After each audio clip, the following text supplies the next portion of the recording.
One of my batchmates and friends in the service, one Mr. Praveen Prakash, he is the mission director of the Swachh Bharat program for the entire country in the Ministry of Urban Development.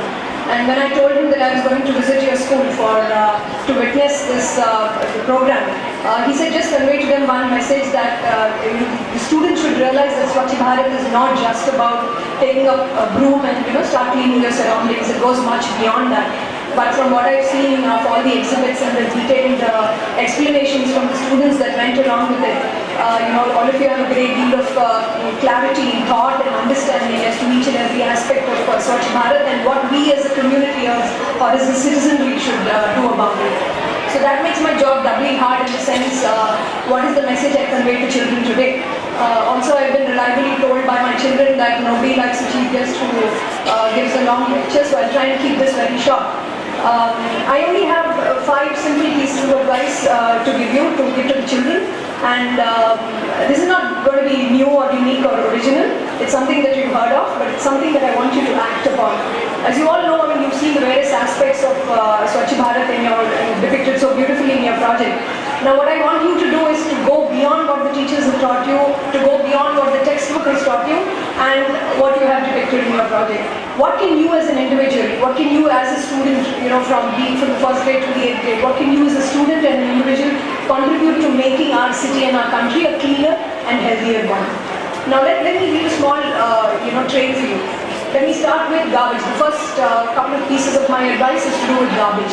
Now we have domestic help at home. They clean our homes, and when they're leaving our house, if you notice that they carry a small plastic bag of the garbage that we have generated in the house for that day, and then we lock the door behind them, and then we are happy our house is clean. Now I want you as students to follow the trail of this small plastic bag that goes out of your house.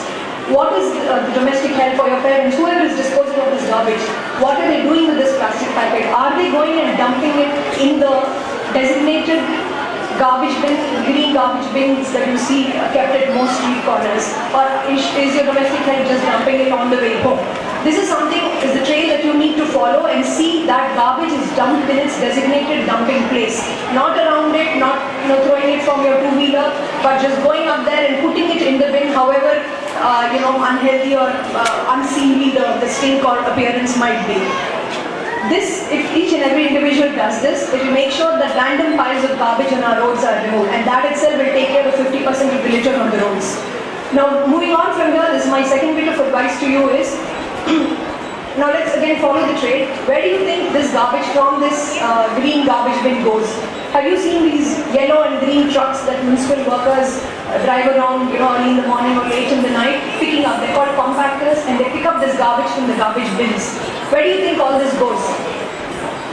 Does anybody have a clue? At the end of this road, there is something called the transfer station at the end of Tirumala Road. Most of this garbage is collected by the trucks, by these thousands of workers and hundreds of trucks, and taken to interim transfer stations, which are about 9 to 10 across the city. There it is sorted out, compacted, some amount of compaction is done, and then it is still in Chennai. They're in Perungudi and Kodungayur. Now these two dumping yards, I don't know if, probably the school should organize a trip. It's not going to be a very pleasant trip, but you should be visiting these dumping yards to realize what exactly happens to our garbage.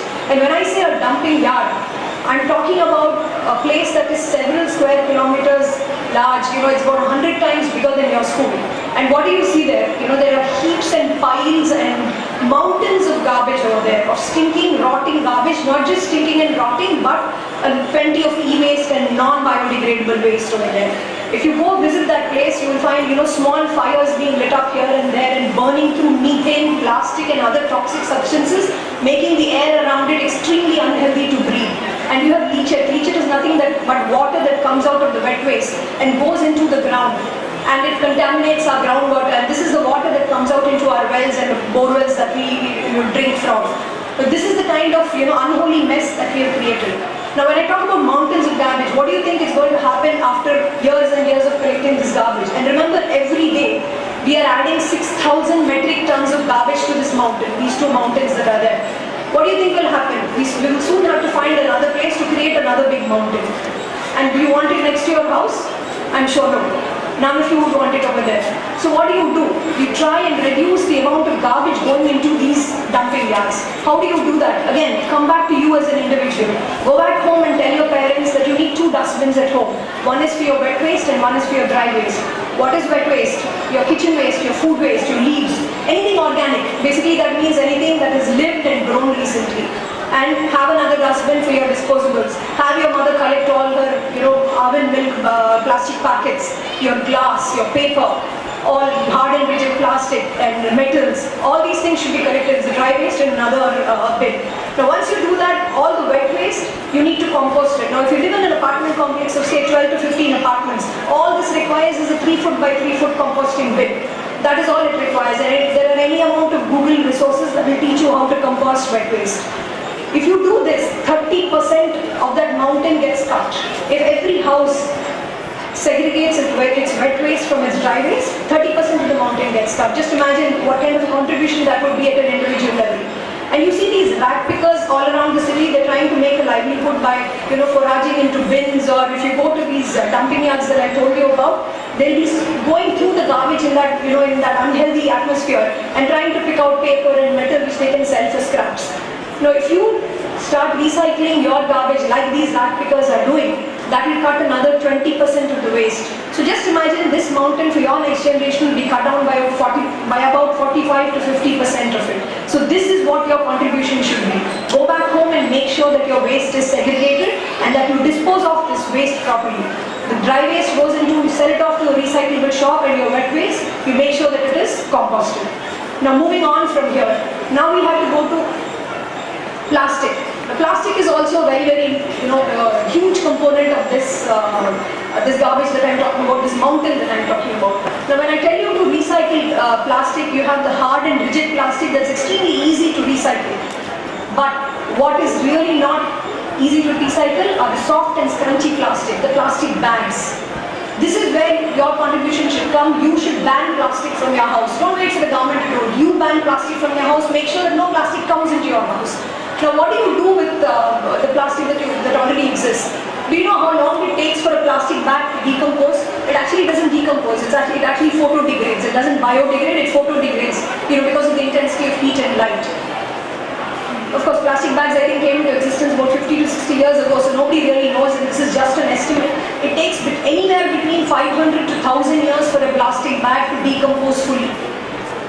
So what you should be doing is treating a plastic bag, the existing plastic bag, like an heirloom.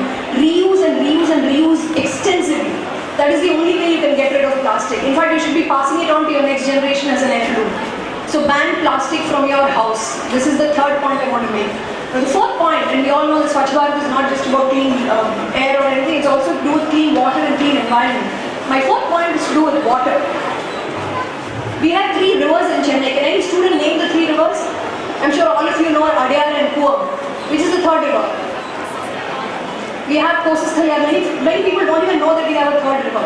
These 3 rivers were once upon a time rivers that people used to bathe in. People used to use them as navigable channels for trade and transport. But today what are they? They are sewage infested.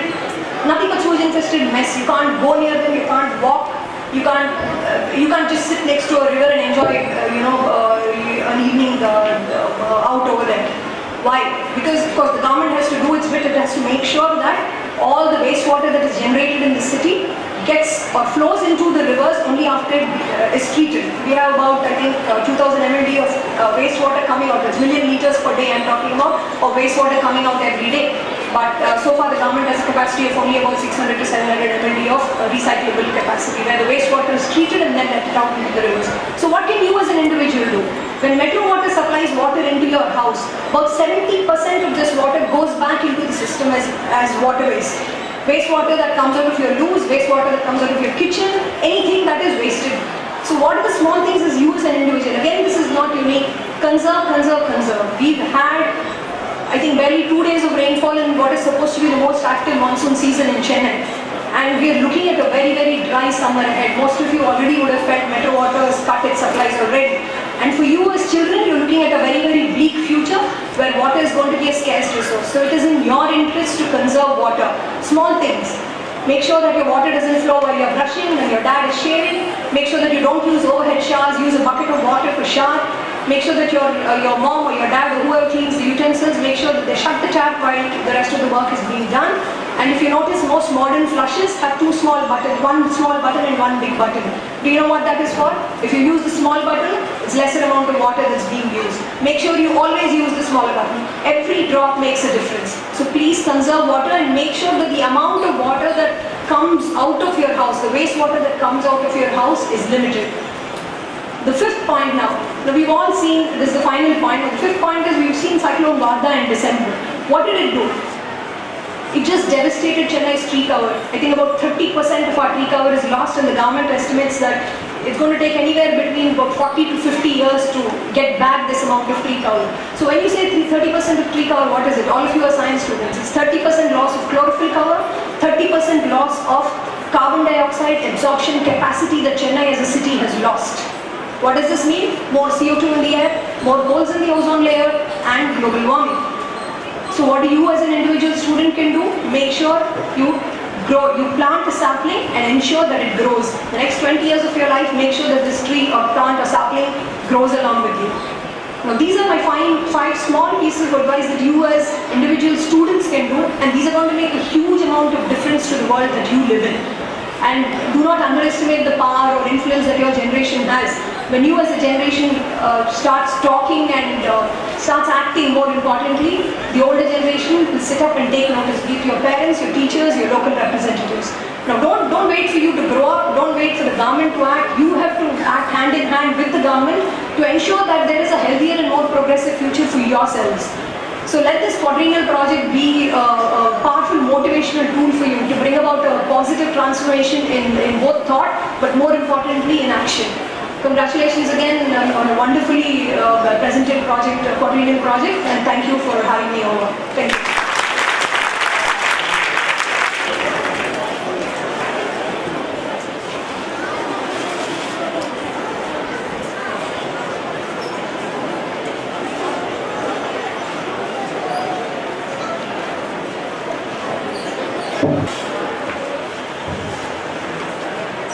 First of all, I wish to thank our three guests for giving such wonderful points on our heritage. She actually 3 points where we usually say letter. If you go in a car, you go to the house and you say that them clearly. Who are them? We. That's what she is pointing out. I want her to write out these 5 points here in this work so that it is displayed in all our schools. Teachers who conducted this project today, your job does not start with this. You have to follow it up. Keep all those charts and display them class by class and display to the children to let them take down notes. As you know, we ask the children to write down and to make a note of the important points they have brought out. The wonderful machinery, the wonderful computer systems that can be used in getting orders. Please remember, you will have a test, because nothing works without a test. If I say a test, then you will. And you all have to write a test. 20 questions will be asked, and you have to write the answers to them. This is all about Swachh Bharat Quadrennial and the Dawn Festival, similarities between India and Japan. So I want you to not just do this as an activity and forget about it. It has to be learned by action, and what you've done is action. Now you do the recall and bring down the points in your paper. Then you will have a test. Every class teacher must conduct a test on these points, and you have to get a minimum of 10 out of 20 out of these marks. Then only you pass. If they stop you from promotion, you don't get 10 out of 20 in these points. What you have displayed now is meant for learning, not just for displaying, not just for showing off your fathers and grandfathers as to how well you can speak English. What matters are the points you read inside. One child has found out the method of trying to get rid of the oil spill on the sea. And she was featured at that Chronicle yesterday. Now that should be followed up to see how you get it into practice.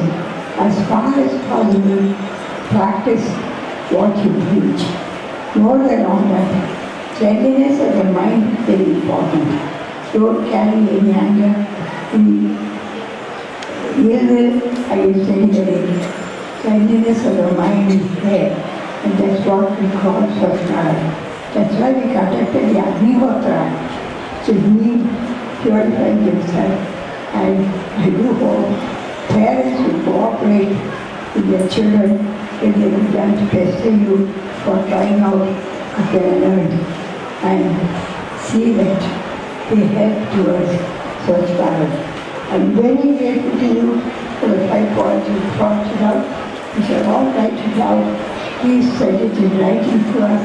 I'm sure our teacher will note it already, and we shall make it by word, like the 5 S's, so it will be 5 points for you. And thank you very much for doing so.